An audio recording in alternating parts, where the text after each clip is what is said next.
తెలుగు సినీ ఇండస్ట్రీలోకి మొదట 'మాయాజాలం' అనే సినిమా ద్వారా హీరోయిన్‌గా ఎంట్రీ ఇచ్చింది అందాల ముద్దుగుమ్మ పూనమ్ కౌర్. అందానికి అందం, అచ్చ తెలుగు అమ్మాయిగా ఆకట్టుకున్నప్పటికీ పెద్దగా ఆశించిన స్థాయిలో అవకాశాలను అందుకోలేకపోయింది.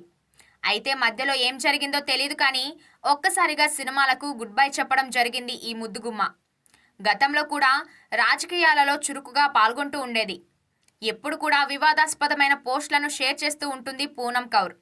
ముఖ్యంగా పవన్ కళ్యాణ్, త్రివిక్రమ్‌ల గురించి మాట్లాడి మరింత క్రేజ్ అందుకుంది.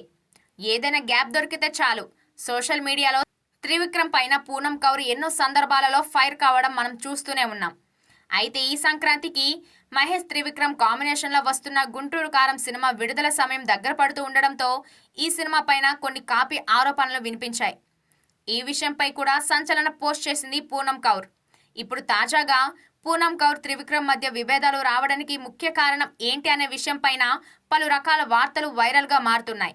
గతంలో పవన్ కళ్యాణ్ సినిమాలలో త్రివిక్రమ్ ఆమెకు అవకాశాలు ఇప్పిస్తానంటూ చెప్పి మోసం చేయడంతో పాటు తనని ఎన్నో రకాలుగా ఉపయోగించుకున్నారని వార్తలు ఇప్పటికీ ఇండస్ట్రీలో వినిపిస్తూనే ఉంటాయి. అప్పుడప్పుడు పూనమ్ కౌర్ చేసే ట్వీట్ల పైన కూడా ఈ వార్తలు నిజమే అనేంతలా కనిపిస్తూ ఉంటాయి.